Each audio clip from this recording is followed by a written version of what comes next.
7 कंकरियों से फारिग होने के बाद वो या तो अपना सर हलक करवा ले या बाल छोटे कर ले, जो भी करना चाहें जायज़ है, गुंजाइश है। हलक करना अफजल है, और अगर कोई कसर करना चाहे तो उसकी भी गुंजाइश है, उसमें कोई हर्ज नहीं है।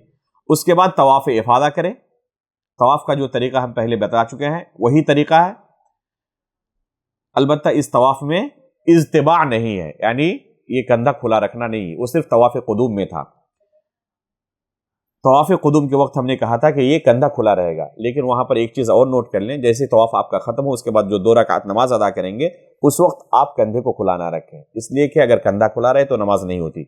जैसे ही तवाफ़ ख़त्म हो नमाज पढ़ने के लिए आप अपने कंधे के ऊपर कपड़े डाल लें, उस चादर को कंधे के ऊपर कर लें। तो तवाफ़ इफ़ादा 10वीं तारीख को करना है, सर हलक करने के बाद या सर हलक करने से पहले, जो आपके लिए मुनासिब हो, आप जाके तवाफ़ इफ़ादा कर लें।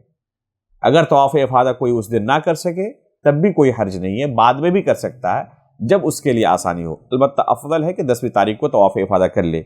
10वीं तारीख को अगर कोई ना कर सके 11वीं को करे, 12वीं को करे, यहाँ तक कि अगर कोई शख्स ज़रूरत महसूस कर रहा हो तो तवाफ़ विदा तक तवाफ़ इफ़ादा को मुअख्खर कर सकता है, बल्कि ज़रूरत पड़ने पर तवाफ़ विदा करते वक्त ही दोनों की नीयत कर सकता है।